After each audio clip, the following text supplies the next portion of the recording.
Good morning दोस्तों, मैं अन्नपूर्णा व्यास कला संस्कृति की क्लास में आप सभी का हार्दिक स्वागत करती हूँ। Welcome my class. दोस्तों, आज की इस क्लास के अंदर हम राजस्थानी चित्रकलाओं के ऊपर अध्ययन करेंगे। राजस्थानी चित्रकलाएं या राजस्थानी चित्र शैलियां जिनके की हमारे एग्जाम के अंदर बहुत सारे क्वेश्चन उपस्थित होते हैं। दोस्तों, हमें बहुत ही मेहनत और लगन के साथ आगे बढ़ना है, क्योंकि दोस्तों साहिल पर पहुंचने का इंतजार किसे नहीं होता, साहिल पर पहुंचने का इंतजार किसे नहीं होता, पर तूफानों से लड़ने का मजा ही कुछ और है। कहते हैं कि किस्मत तो स्वयं खुदा लिखता है, पर उसे मिटाकर खुद गढ़ने का मजा ही कुछ और है। तो दोस्तों, हमें बड़ी लगन और मेहनत के साथ इस जीवन के अंदर संघर्ष करते हुए आगे बढ़ना है। आज हम दोस्तों राजस्थानी चित्रकलाएं और राजस्थानी चित्र शैलियों का एक बहुत ही अच्छा टॉपिक आपके सामने लेकर उपस्थित हुए हैं।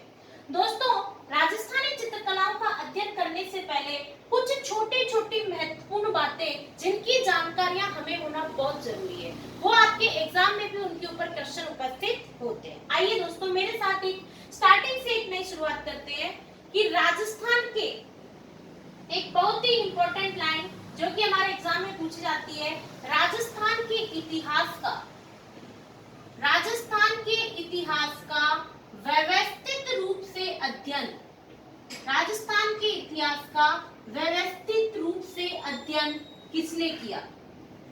व्यवस्थित रूप से अध्ययन दोस्तों किसने किया? आप लोग सभी जानते हैं, शायद इसके ऊपर हम पिछली क्लास में भी कभी चर्चा कर चुके हैं कि राजस्थान के इतिहास का व्यवस्थित रूप से अध्ययन कर्नल जेम्स टोड ने किया। कर्नल जेम्स टोड ने किया। उसी तरीके से दोस्तों राजस्थानी भाषाओं का व्यवस्थित रूप से अध्ययन, राजस्थानी भाषाएं हमारा टॉपिक आएगा आगे, हम राजस्थानी भाषाएं और साहित्य भी पढ़ेंगे दोस्तों। तो राजस्थानी भाषाओं का, राजस्थानी भाषाओं का व्यवस्थित रूप से अध्ययन, राजस्थानी भाषाओं का व्यवस्थित रूप से अध्ययन किसने किया दोस्तों? तो राजस्थानी भाषाओं का व्यवस्थित रूप से अध्ययन डॉक्टर जॉन इब्राहिम गियर्सन ने किया है। डॉक्टर जॉन इब्राहिम गियर्सन ने किया है। किसका अध्ययन किया है इन्होंने दोस्तों? राजस्थानी भाषाओं का व्यवस्थित रूप से अध्ययन किया है। अब हम जा रहे हैं राजस्थानी चित्रकलाओं पे।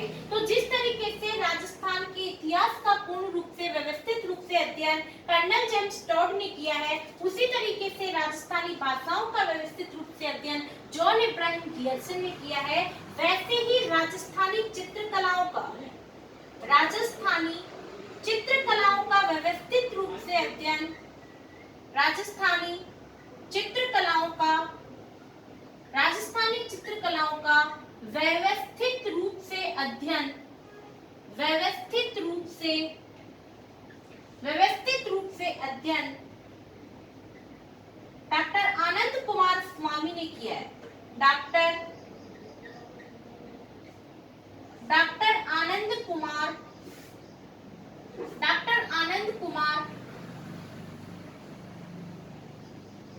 आनंद कुमार स्वामी ने किया है। इन्होंने किसका अध्ययन किया दोस्तों? राजस्थानी चित्रकलाओं का अध्ययन किया है। तो राजस्थान के इतिहास का व्यवस्थित रूप से अध्ययन कौन कर रहे हैं? कर्नल जेम्स टोड कर रहे हैं। राजस्थानी भाषाओं का व्यवस्थित रूप से अध्ययन डॉक्टर जॉन इब्राहिम गियर्सन कर रहे हैं। उसी तरीके से राजस्थानी चित्रकलाओं का व्यवस्थित रूप से अध्ययन डॉक्टर आनंद कुमार स्वामी कर रहे हैं। ठीक है दोस्तों, आप आगे आते हैं। हम दोस्तों, आप साथ के साथ मेरे साथ नोट्स भी लिख सकते हैं, मैं हर चीज बोर्ड पर लिखती हूँ फ्रेंड्स। तो आगे देखते हैं कि डॉक्टर आनंद कुमार स्वामी ने कब किया। तो दोस्तों, राजस्थानी चित्रकलाओं का अध्ययन, राजस्थानी जो चित्रकलाएं हैं, राजस्थानी चित्रकलाओं का अध्ययन, राजस्थानी चित्रकलाओं का अध्ययन डॉक्टर आनंद कुमार स्वामी ने, डॉक्टर आनंद कुमार स्वामी ने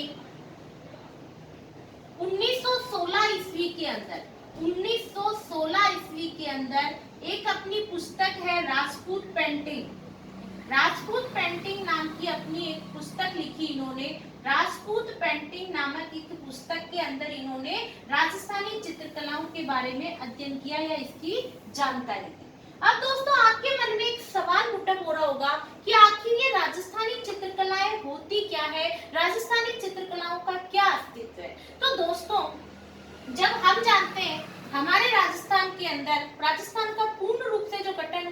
नवंबर 1956 को हुआ। उसके पहले दोस्तों हमारा राजस्थान कई छोटी छोटी रियासतों के अंदर विभाजित था और उन रियासतों के अंदर राजपूत शासकों का राज किया हुआ करता था। हमारे राजस्थान के जैसा राजपूताना पूरे विश्व में कहीं पर नहीं था दोस्तों। तो यहाँ पर अलग अलग राजपूताना शासक थे और अलग अलग रियासतें थी और उनका अपना अलग अलग एक अस्तित्व था। तो दोस्तों इन रियासतों के अंदर राजा महाराजाओं के दरबार में बहुत सारे ज्ञानी, बहुत सारे संगीतज्ञ, हर तरीके के चित्रकार, हर तरीके की क्वालिटी के सदस्य हुआ करते थे। तो उसी तरीके से हर रियासत के अंदर जो चित्रकार कुछ व्यक्ति होते थे जिन्हें चित्रकार के नाम से जाना जाता था, वो क्या करते थे कि जैसे किसी राजा के समय पर्टिकुलर जो राजवंश होता था उस रियासत का, उस रियासत के राजवंश में शासकों के द्वारा जो महत्वपूर्ण कार्य किए गए हैं या कोई महत्वपूर्ण युद्ध लड़ा गया है या कोई चीज बनाई गई है तो उसका एक सजीव चित्रण करना। जिस तरीके से आपके सामने, आप रामायण जानते दोस्तों सभी, यदि आपके पास में एक दीवार के ऊपर दशरथ जी के द्वारा जो यज्ञ करवाया गया जिससे कि 4 पुत्रों के उत्पन्न के लिए खीर निकली थी, तो यदि ऐसा चित्र बनाए, रानियों का खीर सेवन करते हुए दिखाया जाए, 4 बालकों का जन्म दिखाया जाए, राम का वनगमन दिखाया जाए और धनुष के द्वारा सीता का जो स्वयंवर किया गया था उस स्वयंवर का चित्रण दिखाया जाए और यदि राम और रावण के युद्ध का चित्रण दिया जाए और वो सारा चित्रण यदि किसी पुस्तक के अंदर या किसी दीवार के ऊपर बनाया जाए, तो क्या आप उस चित्र को देखकर नहीं बता सकते कि ये रामायण के चित्र है? बता सकते हैं। तो उसी तरीके से दोस्तों हर रियासत के अंदर जो चित्रकार हुआ करते थे वो राजा से, उस महाराणा से, उस महाराज से संबंधित चित्र, वहां की महत्वपूर्ण घटनाओं से संबंधित चित्र के ऊपर ग्रंथ लिखा करते थे या उस राजवंश की संपूर्ण जानकारी चित्रों के माध्यम से दिया करते थे। ये सारी चीजें ही चित्रकलाएं कहलाई दोस्तों, जो आगे जाकर के कई इतिहासकारों ने उनका अध्ययन किया और सबसे ज्यादा संपूर्ण अध्ययन करके जानकारी दी डॉक्टर आनंद कुमार स्वामी ने 1916 ईस्वी के अंदर अपनी पुस्तक राजपूत पेंटिंग के अंदर। तो वो सभी शैलियां जो रियासतों के अंदर राजा महाराजाओं के समय हुई थी, उनकी ऐतिहासिक जानकारियां हमने भित्ति चित्रों से मिली है, प्राचीन ग्रंथों से मिली है और इतिहासकारों ने हमें ये जानकारी दी है। आज हम उन्हीं चित्रकलाओं के बारे में अध्ययन करेंगे कि किस किस रियासत के अंदर किस तरीके से चित्र शैलियों का जन्म हुआ है। ठीक है दोस्तों, उम्मीद करती हूँ आपको समझ में आ रहा होगा। तो दोस्तों राजस्थानी चित्रकलाओं के जनक डॉक्टर आनंद कुमार स्वामी कहलाते हैं, जिन्होंने 1916 ईस्वी के अंदर अपनी एक पुस्तक लिखी है राजपूत पेंटिंग, जिसके अंदर इन्होंने राजस्थानी चित्रकलाओं का जिक्र किया है। ठीक है दोस्तों, आगे चलते हैं अपन। अब सवाल उठता है दोस्तों कि आखिर राजस्थान के अंदर जो चित्रकलाएं आई थी वो चित्रकलाएं आई कहां से और उनका उद्गम राजस्थान में कैसे हुआ, जिसका कि डॉक्टर आनंद कुमार स्वामी को अध्ययन करना पड़ा। आइए दोस्तों बड़े ध्यान से सुनना। ये दोस्तों हमारे पास में अजंता की गुफा है। कौन सी गुफा है दोस्तों? अजंता की गुफा है। दोस्तों अजंता की गुफा कहां पर है? अजंता की गुफा महाराष्ट्र के औरंगाबाद नामक शहर के अंदर, महाराष्ट्र के औरंगाबाद नामक शहर के अंदर अजंता की गुफाएं हैं। औरंगाबाद नामक शहर में कौन सी गुफा है दोस्तों? अजंता की गुफा है। ठीक है, महाराष्ट्र के औरंगाबाद नामक शहर के अंदर अजंता की गुफा है, जहां पर दोस्तों बौद्ध धर्म के लोग रहा करते हैं। कौन से धर्म के लोग रह रहे हैं? बौद्ध धर्म के लोग रह रहे हैं। और दोस्तों ये जो बौद्ध धर्म के लोग इस अजंता की गुफा के अंदर निवास करते हैं, ये दोस्तों बड़े ही अच्छे चित्रकार हैं, बहुत ही अच्छे चित्रकार हैं। ये यहाँ पर बहुत अच्छे अच्छे चित्र बनाते हैं, लेकिन दोस्तों ये बौद्ध धर्म के चित्र बनाते हैं और अजंता की गुफा के यहाँ निवास करने के कारण इनकी जो चित्रकला या चित्र बनाने की शैली है, इसे अजंता शैली या बौद्ध शैली के नाम से भी जानते हैं। तो दोस्तों ये यहाँ पर बहुत ही अच्छे चित्र बनाते हैं, जिसे अजंता शैली या बौद्ध शैली के नाम से जाना जाता है। दोस्तों उसी समय भारत पर अरबियों का आक्रमण होता है। अरबियों के आक्रमण होते हैं। जब अरबियों के आक्रमण यहाँ पर होते हैं तो यहाँ पर जो ये बौद्ध धर्म के लोग निवास करते हैं, ये बौद्ध धर्म के लोग सोचते हैं कि यार अगर यहीं पर रहेंगे तो फालतू में मारे जाएंगे, भाई हमारे पास में इतनी शक्ति तो है ही नहीं कि हम अरबियों का सामना कर सके, उनसे युद्ध कर सके। तो यहाँ पर रहने से ज्यादा अच्छा है इस जगह को छोड़कर कहीं और चलते हैं। तो दोस्तों ये यहाँ से निकल करके गुजरात चले जाते हैं। कहाँ चले जाते हैं दोस्तों? गुजरात चले जाते हैं। और गुजरात में जाकर ये निवास करने के लिए दरवाजा खटखटाते हैं। गुजराती दरवाजा खोलते हैं। गुजराती बोलते हैं भाई बोलो क्या काम है। तो ये सारी बात बता देते हैं कि ऐसी ऐसी बात है। तो गुजरात के लोग कहते हैं कि भाई हम आपको शरण तो दे देंगे, हमारे यहाँ तो रख लेंगे, लेकिन हमारी एक शर्त है। तो बौद्ध धर्म के लोग बोलते हैं बताओ क्या शर्त है।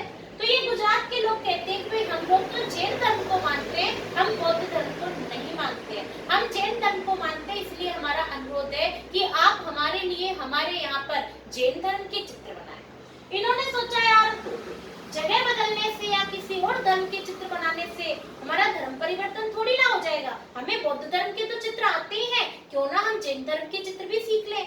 तो ये लोग यहाँ पर जाकर के जैन धर्म के चित्र भी बनाने लग जाते हैं। इन्हें बौद्ध धर्म के चित्र तो आते ही हैं दोस्तों, प्लस ये कौन से चित्र और बनाने लग जाते हैं? बौद्ध धर्म के चित्र भी यहाँ पर ये बनाने लग जाते हैं। तो जब ये चित्रकार दोनों धर्म के चित्र यहाँ पर बनाने लग जाते हैं गुजरात के अंदर, तो ये गुजरात के अंदर अच्छी तरह से व्यवस्थित हो जाते हैं। और जब ये गुजरात में रहते रहते इन चित्रकारों को सोमपुरा चित्रकार के नाम से जाना जाने लगता है। सोमपुरा चित्रकार के नाम से जाना जाने लगता है। अब दोस्तों ये गुजरात से निकल करके हमारे राजस्थान की तरफ आते हैं। और आप जानते हैं दोस्तों राजस्थान के अंदर जब ये आने लगते हैं तो राजस्थान के अंदर यहाँ गुजरात के निकट एक बहुत ही प्राचीन रियासत पड़ती है, मेवाड़ रियासत। और दोस्तों जब ये गुजरात से निकल के चित्रकार राजस्थान में प्रवेश करते हैं तो राजस्थानी इनसे नहीं कहते कि भाई आप जैन धर्म के चित्र बनाओ या आप बौद्ध धर्म के चित्र बनाओ। ये सभी चीजों के लिए मान्य कर देते हैं, क्योंकि दोस्तों कहते हैं ना जो छुप कर वार करता है वो पाकिस्तानी होता है, जो गलती माफ करता है वो हिंदुस्तानी होता है। न कोई झूठ न कोई तरफदारी, जो खुलकर प्यार करता है वो राजस्थानी होता है। तो दोस्तों हमारे मेवाड़ के अंदर जब राजस्थान के अंदर सबसे पहले ये चित्रकार आते हैं तो राजस्थानी तो बोलते साहब पधारिए, आपका स्वागत। ये किसी तरह को बात भी नहीं करते कि आप किस धर्म के चित्र बनाएं, हम तो सभी धर्मों का सम्मान करते हैं, आप सभी धर्मों के चित्र बनाएं। दोस्तों हमारे यहाँ पर भी हम एक छोटी सी घटना बताती हूँ मैं आपको कि हमारे अड़ोस पड़ोस में भी जब कोई और राज्य का कोई बाहर का व्यक्ति हमारे यहाँ रहने आता है दोस्तों, तो हम उससे अच्छा पड़ोसी बनने का पूरा फर्ज निभाते हैं। और दोस्तों बल्कि उनका जो खान पान होता है वो क्या अच्छी चीज बनाते हैं हम भी बनाना सीख जाते हैं। वो किस तरीके की लैंग्वेज बोलते हैं, धीरे धीरे हम उनके वर्ड्स को समझने लग जाते हैं और हम उन्हें अपने वर्ड्स बताने लग जाते हैं। तो कुछ वर्ड्स वो हमारे सीखते हैं, कुछ वर्ड्स हम उनके सीखते हैं। तो दोस्तों इस तरीके से मिश्रण हो जाता है और एक नई बोलियों का जन्म हो जाता है, नई चीजों का जन्म हो जाता है, नई नई चीजें बनाने लग जाते हैं, नए रिश्तों का जन्म हो जाता है। तो दोस्तों इसी तरीके से जब ये हमारे राजस्थान के अंदर आते हैं दोस्तों, तो राजस्थान मेवाड़ के अंदर आते हैं, तो मेवाड़ के अंदर आते समय ना तो ये केवल जैन धर्म के चित्र बनाते हैं ना ही केवल बौद्ध धर्म के, ये दोनों का मिश्रण बनाते हैं दोस्तों। तो राजस्थान के अंदर जो सबसे पहले शैली आ रही है वो जैन धर्म और जैन शैली और अजंता शैली दोनों का मिश्रण आ रही है दोस्तों। जैन शैली और अजंता शैली दोनों का मिश्रण आ रही है और यह जो मिश्रण आया है यही मिश्रण अपभ्रंश शैली के नाम से जाना गया दोस्तों। अपभ्रंश शैली का मतलब होता है किन्हीं दो शैलियों का मिश्रण, किन्हीं दो शैलियों का मिश्रण ही अपभ्रंश शैली कहलाता है। और यहाँ पर जैन शैली और अजंता शैली के मिश्रण से एक नई शैली का जन्म हो रहा है जो क्या कहला रही है दोस्तों? अपभ्रंश शैली कहला रही है, जो सबसे पहले हमारे राजस्थान के अंदर आ रही है। तो दोस्तों राजस्थान में सबसे पहले मेवाड़ के अंदर आ रही है। और ये सवाल एग्जाम के अंदर आपके एक बार क्वेश्चन उपस्थित था कि राजस्थान के अंदर राजस्थान की मूल शैली कौन सी शैली कहलाती है, तो दोस्तों मेवाड़ शैली कहलाती है। मूल शैली का मतलब कि कहां से सबसे पहले शुरुआत हुई है, कहां सबसे पहले कौन सी शैली आई है। तो यहाँ पर दोस्तों हम कौन सी शैली सबसे पहले ला रहे हैं, मेवाड़ शैली लेकर आ रहे हैं। ठीक है दोस्तों, तो यहाँ और राजस्थान में सबसे पहले किन दो शैलियों का मिश्रण आया, जैन शैली और अजंता शैली। राजस्थान के अंदर सर्वप्रथम आने वाली शैली क्या कहलाती है, अपभ्रंश शैली कहलाती है। ठीक है फ्रेंड्स, और गुजरात में जो चित्रकार है वो किस नाम से जाने जा रहे हैं, सोमपुरा चित्रकार के नाम से जाने जा रहे हैं। आगे चलते हैं दोस्तों, आप चाहें तो स्क्रीनशॉट ले सकते हैं इसका। आगे चर्चा करते हैं हम।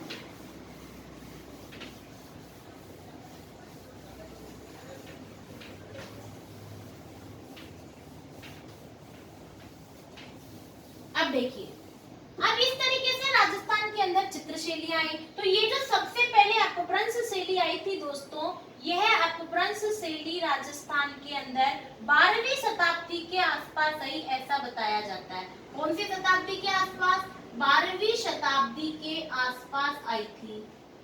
उसके बाद में दोस्तों स्वतंत्र शैली, यह अपभ्रंश शैली तो मिश्रित है, लेकिन राजस्थान की स्वयं की स्वतंत्र शैली का जन्म कब हुआ।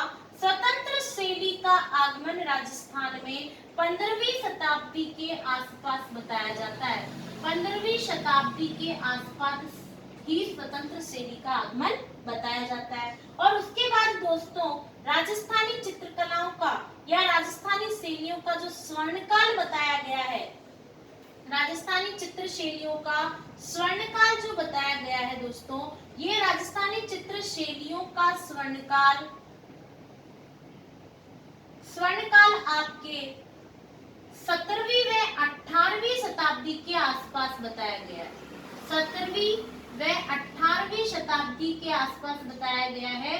किसके अनुसार, कार्ले खड़ालवाला के अनुसार ऐसा कहा गया है कि राजस्थानी चित्र शैलियों का जो स्वर्णकाल है वो आपके 17वीं और 18वीं शताब्दी है। स्वतंत्र शैली का आगमन 15वीं शताब्दी है और अपभ्रंश शैली का आगमन आपके 12वीं शताब्दी को बताया जा रहा है। आगे चलते हैं दोस्तों, हम आगे देखते हैं। तो अब हम ये देखते हैं कि राजस्थानी चित्र शैलियों का आगमन 12वीं शताब्दी में हुआ, किस तरीके से हुआ ये चीज हम समझ चुके हैं। लेकिन दोस्तों ये जानकारी 12वीं शताब्दी में ना तो हम उपस्थित थे, ना कहीं इतिहासकार उपस्थित थे, ना ही डॉक्टर आनंद कुमार स्वामी उपस्थित थे। उन्होंने तो 1916 में जाकर लिखा है। तो उन्हें 12वीं शताब्दी की और 15वीं शताब्दी की और 17वीं 18वीं शताब्दी की जानकारियां कहाँ से मिली। तो दोस्तों इसके बारे में हमें राजस्थानी शैलियों के दो प्राचीनतम ग्रंथ मिलते हैं, जिनके नाम भी एग्जाम में पूछे जाते हैं दोस्तों। कौन से दो प्राचीनतम ग्रंथ, दो प्राचीनतम ग्रंथ मिलते हैं दोस्तों, जिनसे हमें राजस्थानी चित्रकलाओं की जानकारी मिलती है। दो प्राचीनतम ग्रंथ कौन कौन से हैं, एक तो है दोस्तों ओद नियुक्ति,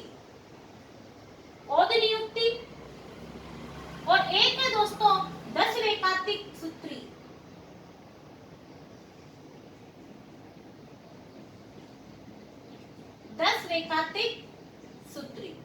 तो दोस्तों ये जो दोनों ग्रंथ हैं, इन दोनों ग्रंथों से हमें राजस्थानी चित्रकलाओं की जानकारी मिलती है और यह दोनों ग्रंथ भारतीय दीप स्तंभ के नाम से जाने जाते हैं, भारतीय दीप स्तंभ। और दोस्तों इनकी जो लिखने का सन है बताया जाता है 1060 ईस्वी के आसपास इनकी जानकारी मिलती है।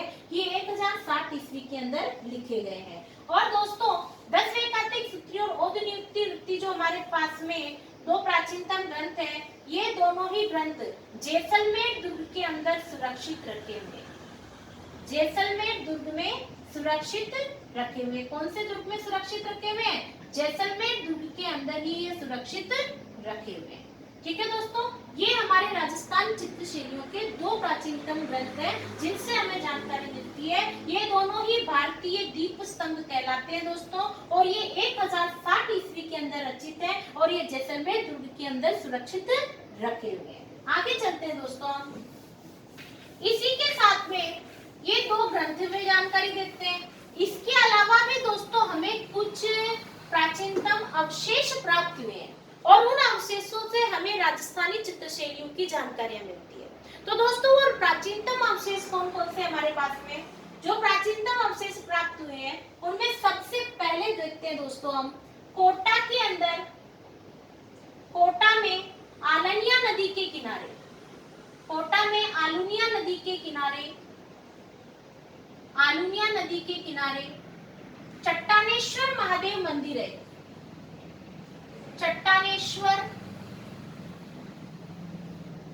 चट्टानेश्वर महादेव का जो मंदिर है, मंदिर में 35 शिलाश्रय प्राप्त हुए। तो दोस्तों कोटा के अंदर मिले हमें आननिया नदी के अंदर। उसके बाद में दोस्तों ये जो हाड़ौती बूंदी नदी है, बूंदी जिले के अंदर, बूंदी जिले में छाजा नदी के किनारे गिरदड़ा नामक स्थान पर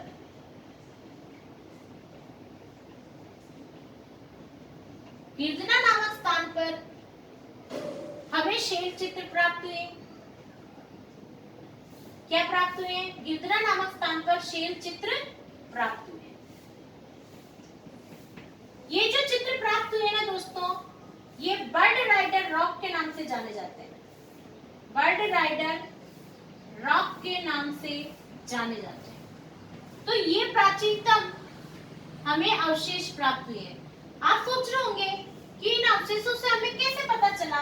तो दोस्तों एक और एग्जांपल आप देखिए कि जब हम दीपावली के ऊपर हमारे घर की सफाई करते हैं, तो जब दादाजी के कमरे की सफाई करते हैं तो दादाजी तो नहीं रहे होंगे, लेकिन उनके जो प्राचीनतम सामान है, उनके कोटे में से जो सामान निकलते हैं, हम क्या देखते हैं? अरे वाह, दादाजी भी घड़ी में टाइम देखा करते थे। अरे दादाजी ऐसी पीतल की थाली में खाना खाते थे। तो हम उन प्राचीनतम चीजों से देखकर अंदाजा लगाते हैं कि ऐसा हुआ होता था। तो दोस्तों यहाँ पर भी चट्टानेश्वर शिलाश्रय का मतलब चट्टान के ऊपर बने हुए कुछ प्राचीनतम चित्र मिले हैं, दीवार पर बने हुए चित्र मिले हैं, जिनसे जैसे मैंने आपको बताया ना कि रामायण का चित्र देख करके रामायण का अंदाजा लगाते हैं, वैसे ही दोस्तों इन चित्रों को देख करके अंदाजा लगाया गया कि हाँ पहले चित्रशैलियां थी इस तरीके से। तो ये अवशेष हमें कहां से प्राप्त हो रहे हैं? कोटा और बूंदी जिले से। तो दोस्तों हाड़ौती क्षेत्र के अंदर, कोटा बूंदी दोनों हाड़ौती क्षेत्र में आते हैं। तो हाड़ौती क्षेत्र में चित्रकलाओं की जो खोज करी है,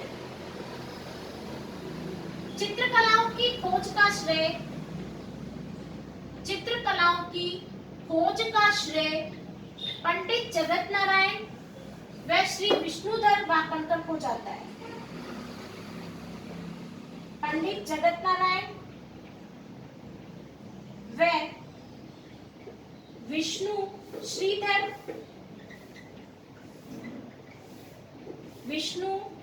वाकणकर को जाता है।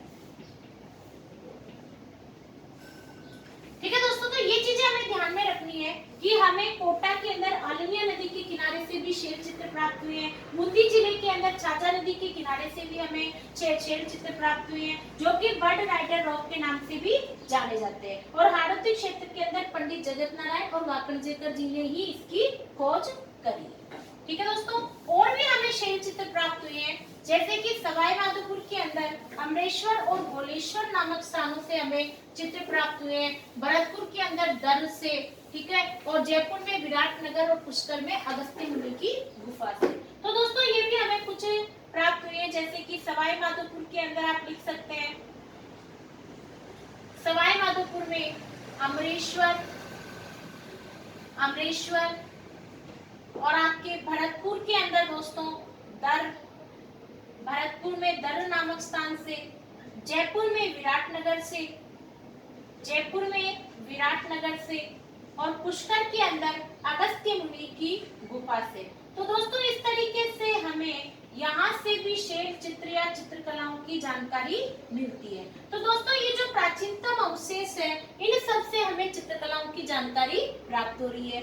आगे देखते हैं दोस्तों हम राजस्थानी चित्रकलाओं के साथ साथ कुछ महत्वपूर्ण चित्रकारों के नाम भी हमें याद होने चाहिए। ठीक है दोस्तों, तो इनके नाम आप लिखेंगे मेरे साथ में। राजस्थान के प्रमुख चित्रकार, हेडिंग डालेंगे दोस्तों अगली आप, राजस्थान के प्रमुख चित्रकार जिनके नाम एग्जाम में पूछे जाते हैं दोस्तों, राजस्थान के प्रमुख चित्रकार।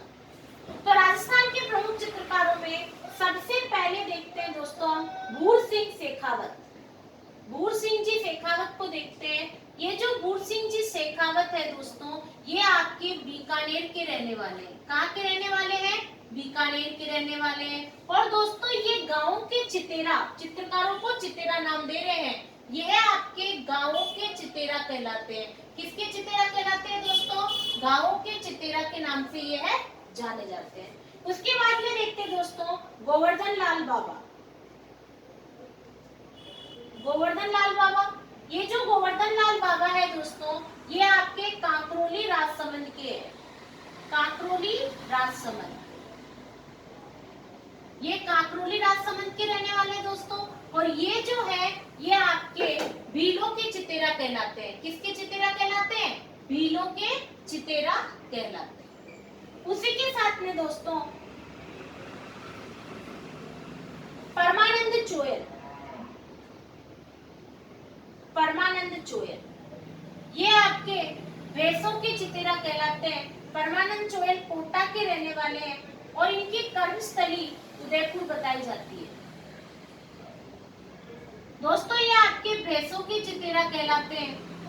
किसके चितेरा कहलाएंगे? आपके भैंसों के चितेरा कहलाएंगे। ये आपके भैंसों के चितेरा कहलाते हैं। उसके बाद में देखो दोस्तों सौभाग्यमल गहलोत।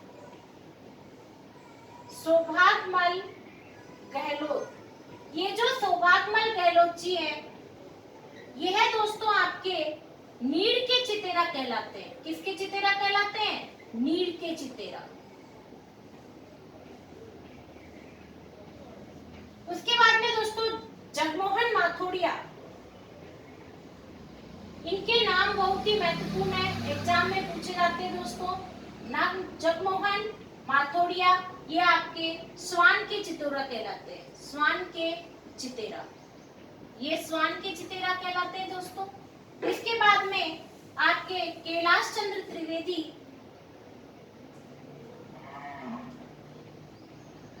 कैलाश चंद्र त्रिवेदी, ये दोस्तों जैन चित्रकार है। ये है जैन चित्रकार है। ठीक है दोस्तों, आगे देखते हैं अपन राम गोपाल विजयवर्गीय। राम गोपाल विजयवर्गीय जी, ये आपके सवाई माधोपुर के हैं दोस्तों। सवाई माधोपुर के हैं। और दोस्तों इन्हें 1984 के अंदर पद्मश्री से भी सम्मानित किया गया है।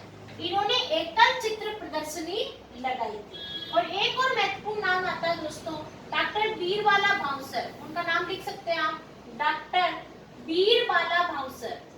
बीरबाला भावसर जो कि बांसवाड़ा के रहने वाले हैं। इन्होंने रेत व फेविकोल के चित्र बनाए दोस्तों। किसके चित्र बनाए हैं? रेत और फेविकोल के चित्र बनाए। रेत व फेविकोल, इन्होंने रेत व फेविकोल के चित्र बनाए। तो दोस्तों हमारे पास एग्जाम में एक ही सवाल आ जाता है कि सौभाग्यमल गहलोत किसके चितेरा है? तो नीड़ के चितेरा है। भूर सिंह शेखावत किसके चितेरा है? तो गाँवों के चितेरा है। 1984 में पद्मश्री से किसी चित्रकार को सम्मानित किया गया है? तो राम गोपाल विजयवर्गीय कहाँ के रहने वाले हैं? सवाई माधोपुर के। तो दोस्तों इस तरीके से हमें राजस्थान के प्रमुख चित्रकारों के नाम भी याद होना बहुत ही जरूरी है। ठीक है फ्रेंड्स, आगे चलते हैं दोस्तों हम। ये होती है हमारे चित्रकला की बेसिक जानकारी। चित्रकलाओं के बारे में जो बेसिक जानकारी देनी थी दोस्तों, वो ये हमारी बेसिक जानकारी है।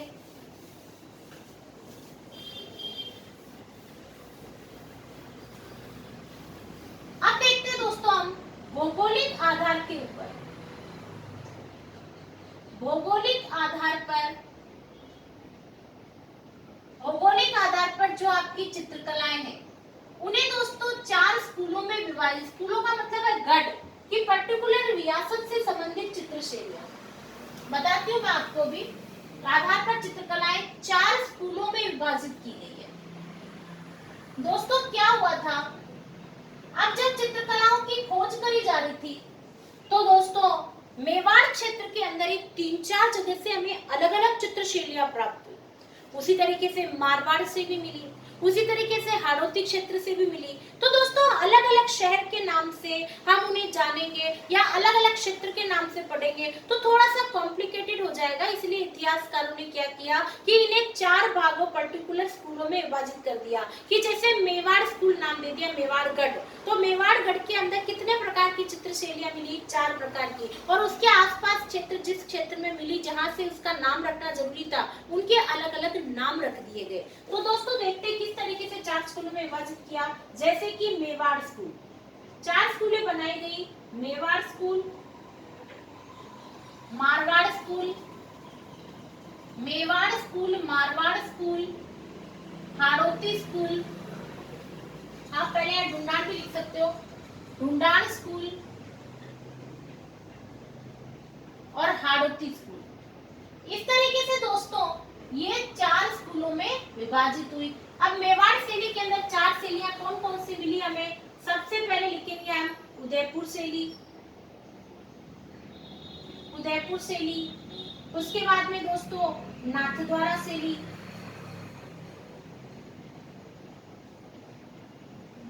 ठीक है। तो ये हमें अलग अलग प्रकार से इस तरीके से शैलियां प्राप्त हो रही है। जिस तरीके से चावंड शैली और देवगढ़ शैली, ये चारों शैलियों का संबंध मेवाड़ से था। और ये चारों शैलियां किस स्कूल के अंतर्गत आ रही है, मेवाड़ स्कूल के अंदर। उसी तरीके से मारवाड़ के अंदर जोधपुर शैली, मारवाड़ में आ रही है जोधपुर शैली, बीकानेर शैली, बीकानेर शैली, किशनगढ़ शैली, किशनगढ़ शैली, जैसलमेर शैली, जैसलमेर शैली। इसके बाद में दोस्तों अजमेर शैली और नागौर शैली। ये 4 सभी शैलियां आपके मारवाड़ स्कूल के अंतर्गत आती है।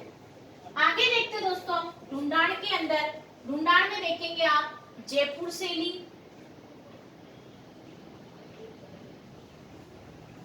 अलवर शैली, आमेर शैली और उनियारा शैली, उनियारा शैली, ठीक है दोस्तों। और उसी तरीके से हाड़ौती में देखेंगे दोस्तों कोटा शैली और बूंदी शैली, कोटा शैली और बूंदी शैली। ये सभी शैलियों की जानकारी